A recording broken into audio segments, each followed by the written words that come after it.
pagkaalala ko parang ikaw yung pinaka-original talaga na lookalike. Ikaw yung sisiw kasi parang kung sisiw lang ako, siya yung champion. Kaya sabagay, hindi naman kilala yung pangalan ko eh. Nasa sayo yun eh, pagbitaw mo na lang. Gumawa ka ng mabuti, gumawa ka ng masama or what, lahat naman ng tao laging may comment eh. Huwag ka nang magsalita, huwag ka nang ano. Tagapin mo na lang na ganun ka. Meron ka bang isang particular na show na hindi mo makalimutan? At bakit? Good. Tawagin natin, Manny Pacman Paksiw!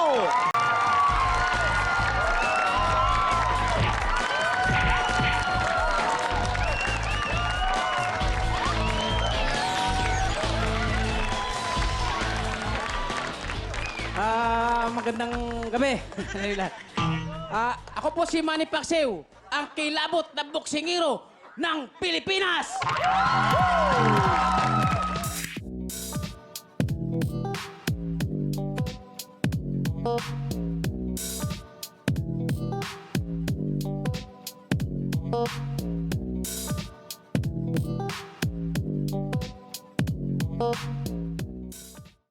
Yo, what's up? Welcome back to our podcast, Meet Your Locals. And again, Quiz Gerald, kasama na naman natin syempre ang isang artist, another episode na naman. Maraming salamat sa lahat na nag-follow, nag-like ng aming mga social media like Facebook, TikTok, Instagram. Maraming salamat sa inyo. At mas maganda syempre kung ang guest natin ngayon ang magpakilala sa kanyang sarili. Pangilang episode na ba ito? Pang 24. Yeah. Pang 24. By the way, ako nga pala si Johnny Dagame. Sabagay, hindi naman kilala yung pangalan ko eh. Mas kilala ako bilang Manny Pacquiao. Yun. Ayan, at ako'y natutuwa at binisita ako nitong napakasikat na host. You know. At kuya, first question ko. Paano ka nagsimula sa showbiz?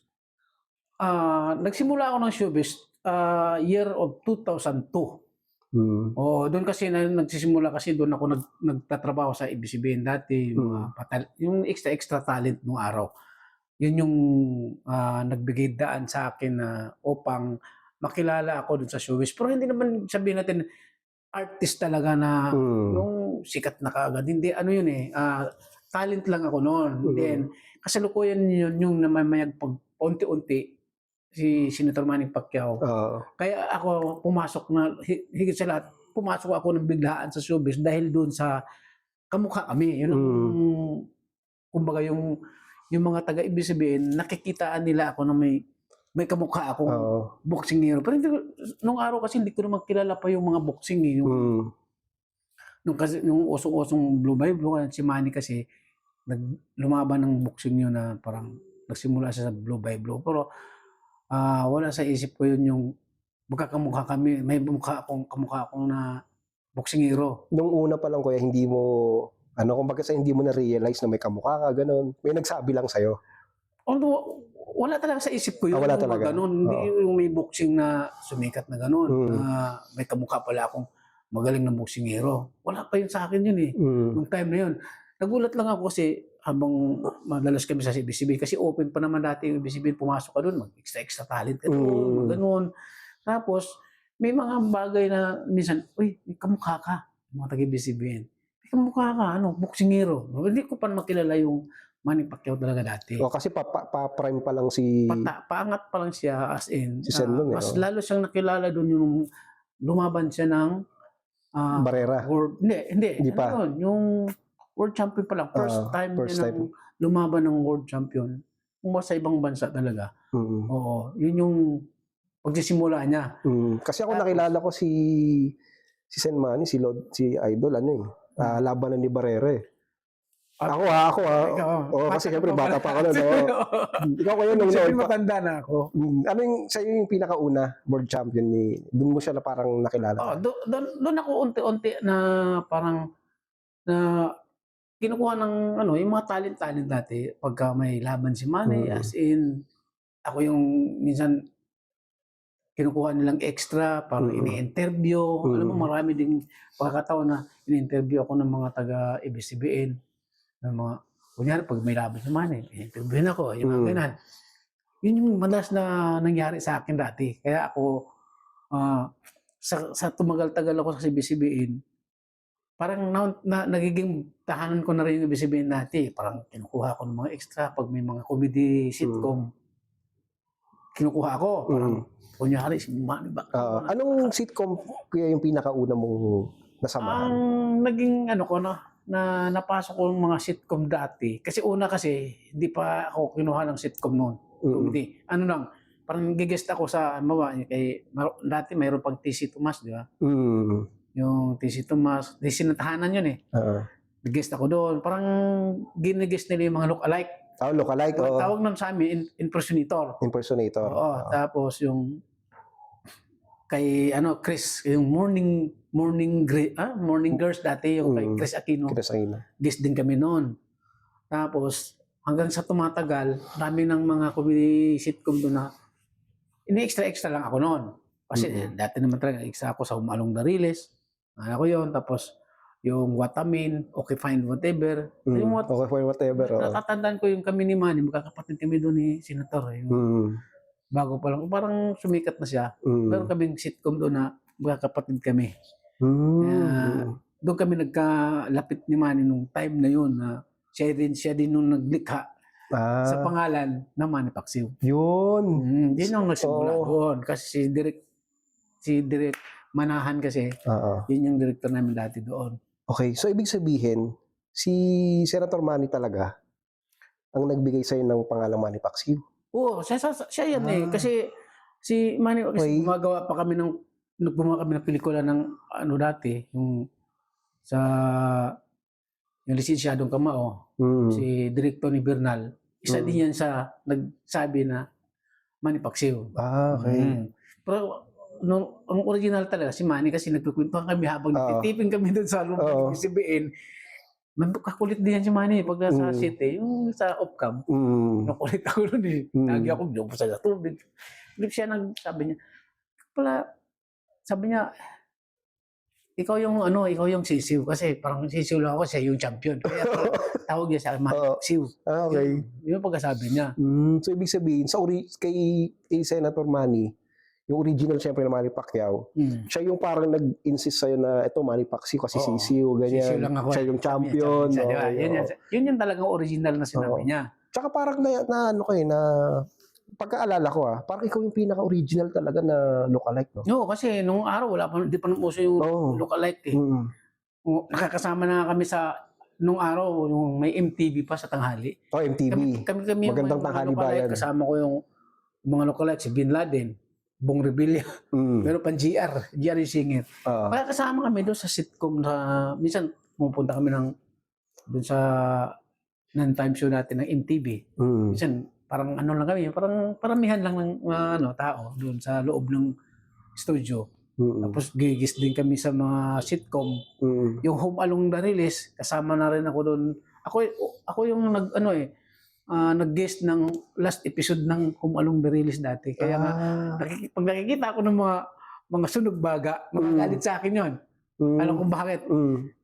Kung hindi dahil sa'yo, hindi kami mawawala sa TV show na Home Along the Release kasi dinimulis ko. Okay. So parang may scene doon na dinimulis mo yung release? Oo, yung release nila. Okay. Dinimulis. Ako yung parang ginawa ni Dolphin ng parang chairman ng yung mga demolition team. Yun yung last na episode nila. Tapos, bago naging The Airport. Home Along the Airport na. Okay. Home Along the Airport, kasama na ako sa Minsti na rin ako doon. Kinuha na rin nila ako ng Minsti doon sa Home Along the Airport. Na kami din yung mga pasaway doon, parang mga paramihan tao lang, extra lang, parang ganun. Pero regular kami doon dati.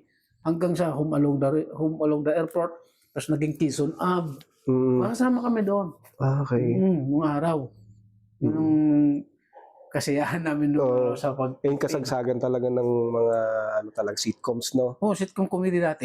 Mayroon akong sumama ako sa What I Mean. Mga extra lang kami doon dati. Yun yung natatandaan ko sa mga nasasamahan ko sa ABS-CBN. Kaya ang original talaga ng Manny Pacquiao, ako yun. Okay. Wala nang ibang sabihin natin, alok-alike ni Pacquiao na iba, marami na. Iba na eh, iba-iba na eh. Kasi, yung nag-uso ng Showtime. Nauso na. Kasi ngayon mas madali na kasi ngayon makilala, di ba? Kasi may social media na. Pero nung noon kasi, nung TV pa lang talaga ang source ng parang entertainment, ikaw talaga yung pinaka-original na look-alike Manny Kasi Pacquiao. ako dati, alam mo, napakahirap isipin yung paano ka magiging pumasok sa showbiz. Kasi ang Oo. hirap, nag-workshop pa kami. Yun. Oo, dati, nagbabayad pa kami ng workshop. Acting, doon sa ABS-CBN. Minsan, di ba makakapasok, wala kang mabayad. Oo. Talent lang kami. Pero, ano naman, parang nagiging uwi ko naman yung papuntang ABS-CBN dahil hindi man ako nag-workshop pero nakukuha naman ako. Nagtatalent lang kasi kami noon. Sumasali kami sa mga passers-by, mga ganyan. Yung mga kung ano-anong mga eksena na sa likod kami ng mga artist, madanda. Ganun yun dati. Pero hindi ko naman pinabayaan yung nag-workshop talaga ako dati. So, ibig sabihin, yung isang Manny Pacquiao, dumaan talaga siya sa proper workshop. Oo. Sa mga acting workshop. Para magiging artist ka. Kasi sa panahon ngayon, hindi ka lang mag-workshop parang mag-viral ka lang, artista ka na. Parang unfair sa amin yun Kami, naghirap kami mag-workshop Saan pa kami mag-workshop sa ibang-iba, mga commercial, mag-workshop din kami. Ganyan. Pero ngayon, parang hindi na ako natutuwa dun sa mga biglang mag-viral ka lang, artist ka na. Okay. Mag-YouTube ka lang, mag-upload ka lang, artist ka na kagad.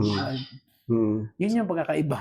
Ayun yung pagkakaiba. Kami talaga, pinaghirapan namin bago kami pumasok sa showbiz. Kumbaga sa noon, napakahirap pumasok talaga sa entertainment industry, which is yung pag-aartista. Ang kagandahan kasi ngayon, ang advantage pala is meron ng social media, 'di ba? Kumbaga sa madali na siyang makapag-upload, madali na siyang makilala kasi nga may mga social media na like Facebook, YouTube, Instagram, mga ganyan. Pero noon talaga sobrang hirap. Sobrang. Tsaka pag may humamak sa iyo na may mag-manager sa iyo, napaka-sikat mo ng artist kasi may manager ka nung araw. Uso yung araw Pag wala kang manager, hindi ka naman tatangkilikin mo ng artist kasi wala ka naman manager. Parang freelance lang na parang paano lang, sungot ka lang doon na extra, wala kang manager. Kung may manager ka nung araw, sikat ka. Kasi may manager ka artist ka, hawak ka ng isang talent manager, di ba? Ganun yung dati. Okay. Samantala ngayon, syempre, gawa ka ng Facebook account, di ba? Gawa ka ng page mo, gawa ka ng sarili mong content, di ba? Kaya nga, ganun kadali. Kaya ka nanghihinayang ako sa, halimbawa, katulad niyan, isang network TV, Channel 2, Channel 5, ganyan, lahat ng 7, channel. Parang nakapanghinayang din niya, ngayon, hindi na masyadong tinatagkilik ang television kasi social media na O gagawa ka ng sarili mo ng kita. Kung wala ka ng manager, sarili mo na rin kita. 'Di ba? 'Yan ang pagkakaiba sa panahon ngayon. Pwede ka na sumikat na sarili mo lang.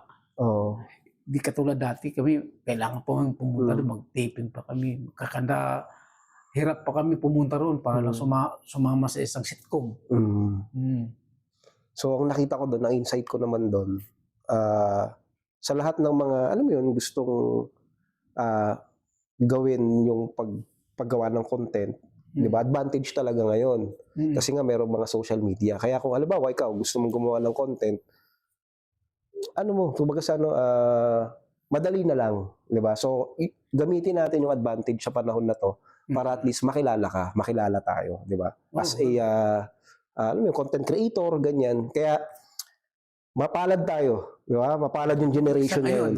Sa ngayon kasi nga napakabilis na lang, di ba? Kumbaga sa napakabilis na lang gumawa talaga ng content at makilala ka through social media. Correct. Kasi, di ba? Tama ko ya?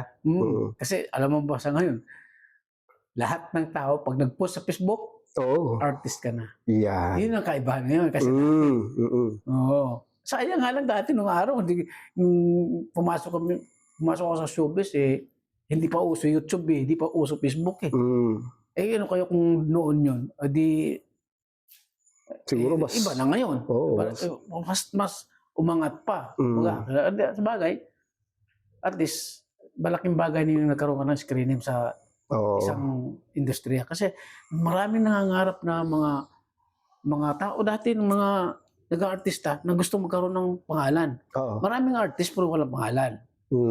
Pero yun ang pinaka-the best na magkaroon ka ng pangalan sa showbiz. Oo, like mga stuntman, ang dami mga stuntman, pero magagaling yan ha. Oo. Di ko maminilit yung mga stuntman kasi dati rin ako dumaan yan eh. Nangangarap din yan na magkaroon sila ng screening sa pagka-artista nila. Kaya may tanong ako, ano yung sa tingin mo na advantage at disadvantage na meron kang ka-lookalike? Sa tingin mo, ano yung advantage na meron kang kamukha na, alam mo na, famous, di ba? Ang advantage sa akin kasi, yung paggagaya ko sa isang sikat na tao, din yung nagkikitaan ko eh. Okay. Oo. Kumbaga, nakakatulong dun sa kung ano yung wala sa akin. At saka hindi ako magkaroon ng showbiz character kung hindi dahil doon. Oo. Kasi doon yung sinimulan. Hindi ko naman akalain dati na sino ba ako? Parang gusto ko sumikat ng artist. Kasi wala naman sa plano ko yun na mag-showbiz. Pero may extra ako. At saka hindi ko pinapangarap na umangat ako, makilala ako bilang Manny Pacquiao sa industriya. Talaga nagkataon lang kasi nga Nagkataon lang. yung lookalike mo talagang Sumikat, famous talaga. Kumbaga hindi ko masabi bakit mukha kami, and then napakasikat na tao sa buong mundo. Buong mundo. Famous, masabi nating Hall of Fame. Yes. Di ba? Tama. Swerte lang. Kumbaga, Blessing yung pagiging lookalike. pero hindi lahat sabihin natin porque sumilip na si Manny Pacquiao sumayaman. Hindi yun.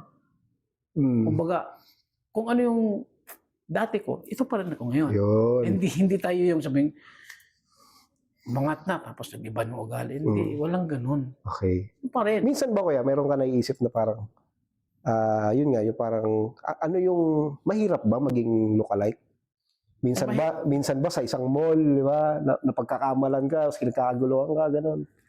Yung mga bagay na yan. Yung privacy ba? Parang ganun. Wala tayong privacy, katawagin na yan. Okay. Sa mga bagay na yan, nung panahon na ninanais ko sumikat, Okay. pwede yun.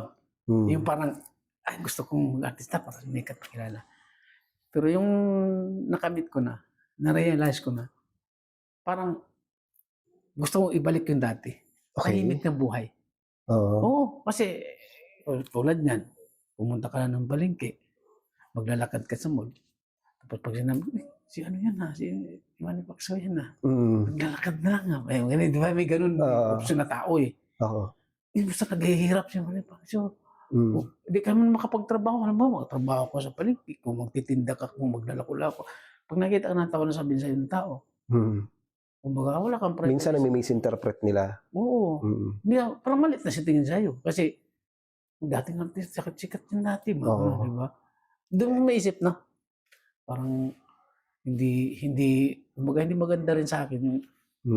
Parang nadjudge ka kagad. Oo. So pag sikat ka, parang pag nakita ka nila na naglalakad sa palengke or what, parang nandun ka agad, ba't naglalakad? Parang mga isip ng tao. Oo.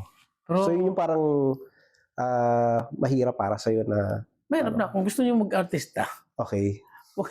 Huwag niyo nasubukan. Kasi pag sinubukan mo yan, nangangarap ka nga. Masarap siguro sikat ka. Di ba? Pero pag yan... Nakamit mo na. Malaki yung responsibilidad. Yun. Oo. Okay. Na doon mo masasabi na, dapat pala hindi na ako nakilala. Kasi mas maganda yung buhay, yung private ka. Kung walang nakilala sa'yo. Kasi anytime, pwede kang umalis. Pwede kang pakikipagpintuan sa kapitbahay. At least hindi ka yung sikat na parang dating ganun yun. So, ililinawin lang natin hindi, kumbaga sa kung pangarap mo talaga mag-artista o pangarap mo talagang sumikat, may kaakibat yan na responsibilidad. Di ba? May kaakibat yan na responsibility sa buhay mo, sa buhay ng mga fans mo or what, na dapat alam mo rin na kapag sumikat ka, magiging bukas na libro yung buhay ko. Parang ganon, di ba? So, kung ikaw, kaya mong tumanggap ng mga komento ng iba, tanggapin mo yun. Pwede kang mag-artista. Pero kung ikaw, medyo, ano ba tawag doon? Yung matampuhin ka, madamdamin ka, or what? Di ba? Baka hindi para sa iyo yung pag-artista. Kasi nga, subukan. Kasi kailangan, pag sikat ka, or sa isang artist ka, dapat yung yung nakaready yung sarili mo. Okay. Tanggapin mo lahat kung ano man yung Komento ng tao komento sa'yo. ng tao. Oo. Huwag ka nang magsalita, huwag ka nang magano. Mm. Tanggapin mo na lang na ganun ka. Kasi kung makikipag-away ka, Oo. Kasi may mga ganun talaga. may Kuya, mga no? ganun. Kalimitan ganyan. Ano yung pinaka-worst experience mo na parang sinabi sa'yo ng tao? Na regarding sa akin, yung ano. Oh, yung parang, ano yung parang grabe naman yung sinabi sa akin, parang gano'n. Parang sa akin naman, minsan nakakatagpo ako ng mga ganun, ng mga tao na ano, hindi naman, minsan, sumikat lang yan dahil kay Pacquiao, yung mga ganun. Okay. Oo. Pero, mas marami, umanga. Siyempre, mas marami pa rin talaga nagmamahal. Hindi, kumbaga, pag saan ako pumupunta, at least ako nakakatulong sa tao. Okay. May manatuwa, may hindi. Ganun yun eh. Oo. Kasi kalimitan tao, kung saan ako, ano yan eh, kumbaga, sumasaludo. Mayroon lang, siyempre, hindi naman yan siya, gano'n lang. May mga ganong tao na maririnig mo. Pero yung mga ganon, palagpasin mo na. Hindi mo naman sadya na ganon, kumbaga, ganon ako doon sa kanila eh. Kung ano yung makomment nila, tanggapin ko na. Okay. So, importante talaga sa isang, alam mo yun, artist na marunong ka talagang tumanggap ng mga komento. And then take it siguro as a positively dahil nga hindi naman sila magko-comment kung hindi ka nila kilala eh, di ba? So, ibig sabihin, nagiging effective ka na. Kasi nga, meron ng tao na gusto na magkomento sa buhay mo, which is, alam na nila na kilala ka nila, di ba? So, parang ganun yan eh. Di ba? Kasi hindi ka kilala, hindi ka na mapag-uusapan. Oo, tama. Oo. Kaya naman ang buhay. Tsaka alam naman natin na gumawa ka ng mabuti, gumawa ka ng masama or what, lahat naman ng tao laging may comment eh. Laging may side comment eh. So mas maganda na lang na deadmahin mo, di ba? Deadman mo na lang kasi pinasok mo yun eh. Yun yung buhay mo eh. Pag yun ang pangarap mo, may kaakibat na responsibilidad talagang pagsikat. Merong may tagahanga, meron lang walang hindi tagahanga. Ganun yun eh. Kung sikat ka o hindi. Yun lang yun. Okay, so medyo napapasarap yung kwento natin, Kuya Manny Pacquiao. At saglit lang, mag-short break lang kami, magbabalik kami. Yes! Yeah.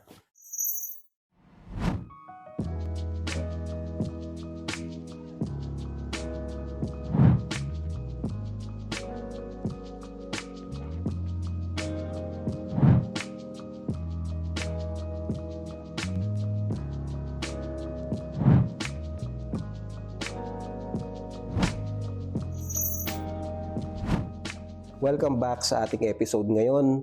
At marami tayong mga napag-usapan, Kuya. Diba? So maraming salamat ulit. Dito tayo ngayon sa pagbabalik ng episode na to. Maraming salamat syempre kung hanggang ngayon nakatutok ka pa rin. Marami pa rin tayong pag-uusapan.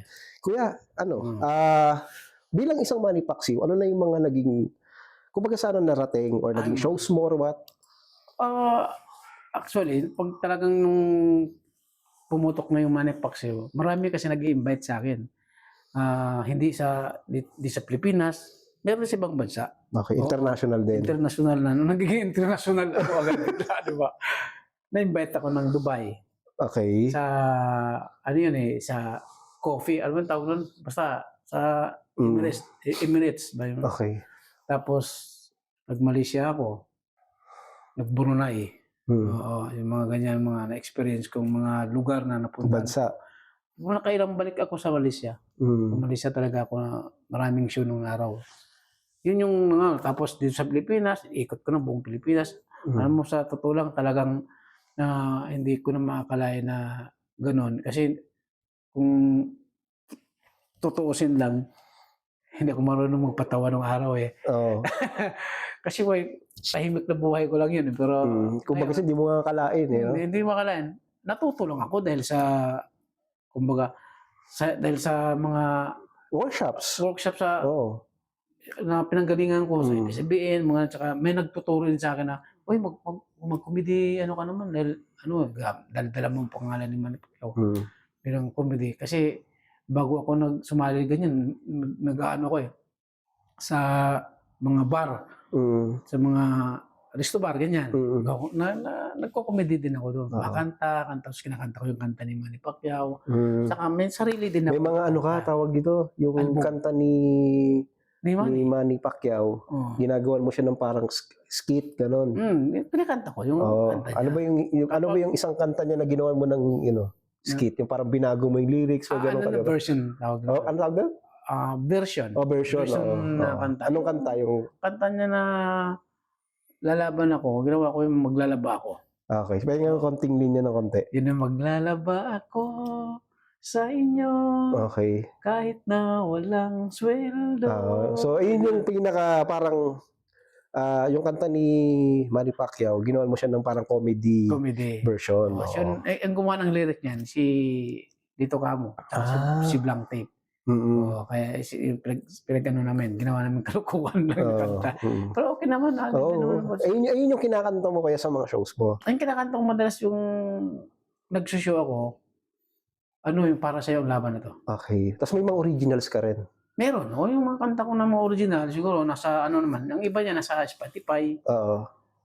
Iba nasa YouTube. Lahat. Oo. Kung gusto niyo malaman yung kanta ko, may bago ako. So, pumunta lang kayo, hanapin nyo lang yung Manny Pacquiao album kasi nandun sa YouTube yan. Okay. Panoorin nyo at tangkilikin nyo kasi yung kanta ko na yan, pangpaalis sa mga lungkot. Okay. Oo. Ako po yung kumanta ng Kukong Bato. Ayun yung adaptation namin na Pusong Bato. Nagagamit ko rin naman sa mga lahat ng mga pinupunta kong lugar, mga event, show, kinakanta ko ng live. Kasama ko si Blank Tip dati. Kasi siya yung nagra-rap. So, yun ang nagiging hanap buhay ko Source of sa income. pamamagitan sa pag-impersonate ko kay Manny. Nakakarating ako na kahit saang lugar. Buong Pilipinas tsaka ibang bansa. International na rin. No? International. Pero hindi ko naman inisip yan. Nung araw parang factory workers lang naman ako. Pero hindi ko naman nakalain na pumasok ako sa showbiz kasi wala sa isip ko mag-showbiz. Meron ka ba kuyang meron kang memorable show sa'yo? Parang malapit sa puso mo na show? Or meron ka bang yung parang hindi mo makalimutang show, gano'n? Yung may mga nangyaring gano'n? Meron ka bang gano'n, yung happy show mo na parang feel mo na ito na tawag dito, celebrity tayo, gano'n, parang... yung parang... Meron ka bang isang particular na show na hindi mo makalimutan? At bakit? Sa sobrang daming tao. Siguro, oo. Meron ka bang gano'n? Doon, kumanta ko doon sa... Guest ako sa isang sa company ng Yazaki. Okay. Yazaki, hindi ko makalimutan yun. Bakit kaya? First time kong kumanta sa ganung kadaming tao. Okay. Oo, yung hinihiyawan ako bawat bitaw ng bitaw ng kanta ko. Tontuwa yung mga tao. Oo. Nasa YouTube din ako, mapapanood yung Yazaki Tori. Yun yun. At siyempre, yung show ko doon sa Dubai, hindi man na napanood kasi nung araw kasi wala pa kaming account sa YouTube na i-upload Wala kaming kopya. Ay may-ari na may kopya doon. Mas talagang matindi yun, mga natutuwa doon yung mga lahi doon sa mga Dubai. Okay. Mga lokal. Yung sa Dubai, ano yun? In-invite ka tapos nag-perform ka? In-invite kami doon. Event yun? Oo, kasi yun parang isang company na kumbaga gines kami ni Coach, kasama si Coach Freddy Roach yun Ka-Coach, di ba? Then, yung time na yun. So, mahirap na i-explain kasi may nangyari sa amin na hindi maganda. Pero okay lang yun. Okay lang. Nangyari na yun. Party yun Party sa buhay namin ng performer yun. Na nung yung nagdala sa amin, nagkakaroon kami ng problema doon. 1 week kami na-hold sa Dubai. Pero yun mga part ng mga nangyari na tapos na yun, hindi ko na makakala. Talagang parte kasi ng buhay yan. Sa buhay yun nangyari, munti kami hindi nabayaran. Okay, may ganun din. Oo, ganun yun.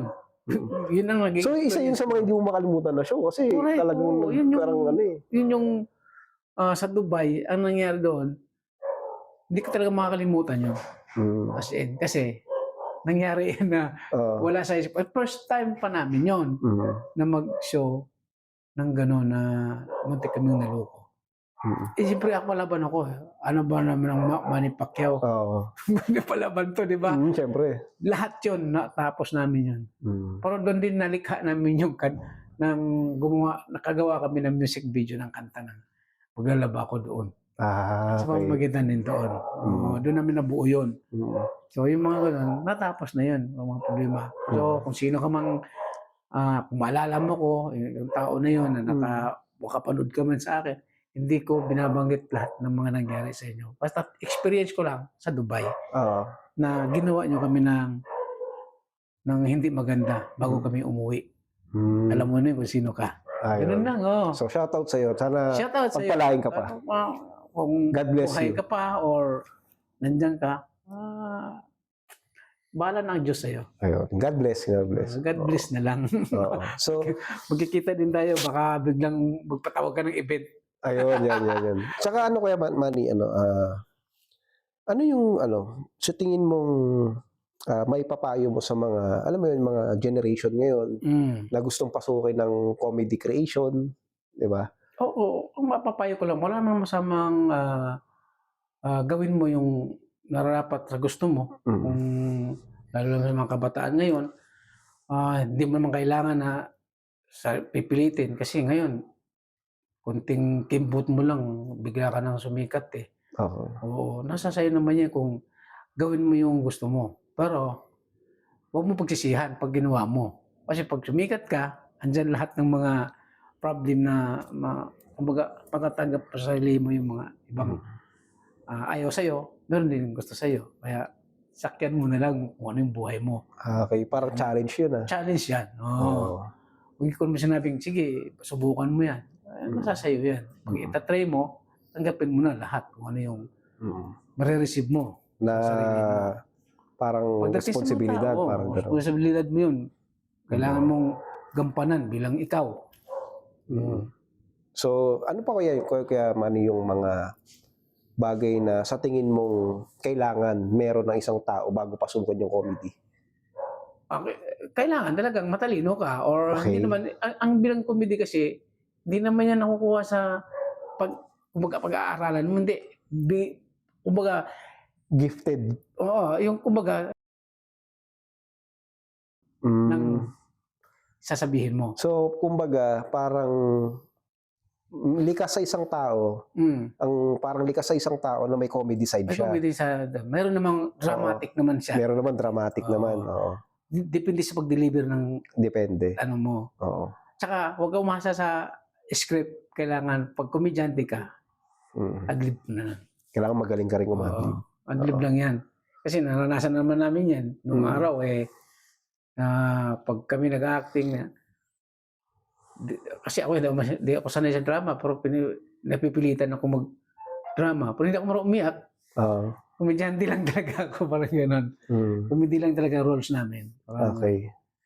So, yun, kaya Manny Pacquiao, maraming salamat sa oras mo. Salamat sa pag-oo mo sa amin dito sa Meet Your Locals.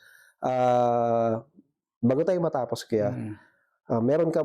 bigyan mo ako ng 3 word. Okay, na pwedeng magamit ng isang tao na kumbaga gusto nilang gumawa ng comedy. Ano yung 3 words na sa tingin mong dapat meron sila? O 3 attitude na meron dapat sila? Mapagkumbaba ka. Humbleness. Huwag kang mapataas. Okay. Huwag kang, kumbaga, paglaban mo lang kung yung gusto mong gawin sa sarili mo.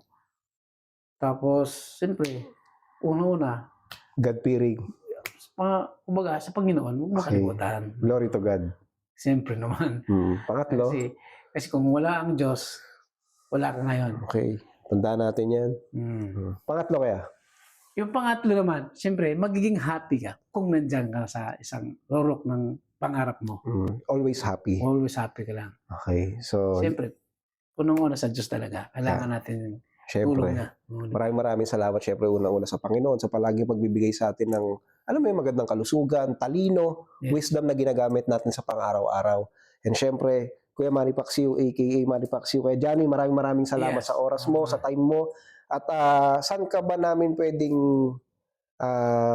Mapanood. mapanood at makita. Siyempre, mag-subscribe kayo sa aking YouTube account, Manny Pacquiao TV. Okay. So, mayroon naman tayong gagawin bago. Abangan nyo na lang. Ayun, abangan nyo. Oo, baka doon tayo magkita-kita. Yan. Huwag nyo kalimutan ang Manny Pacquiao sa Facebook account ko at saka Instagram. Ayan.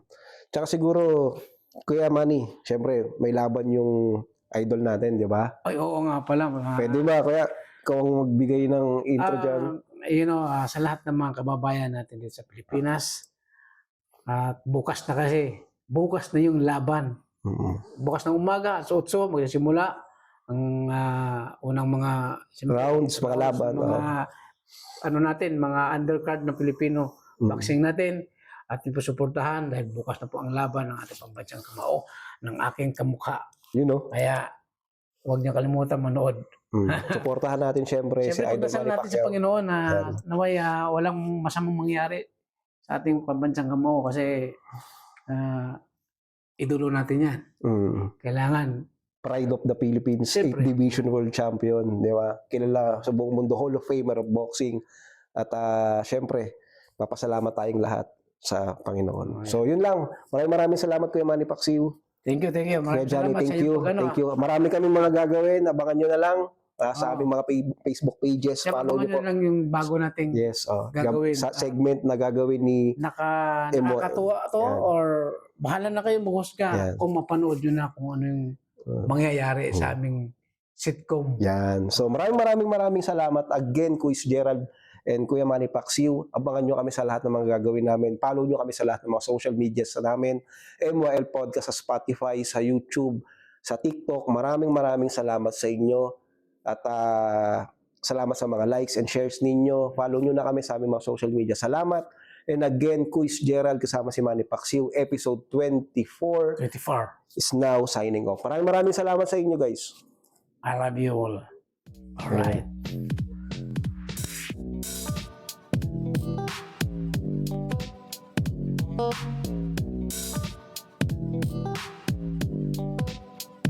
Oh,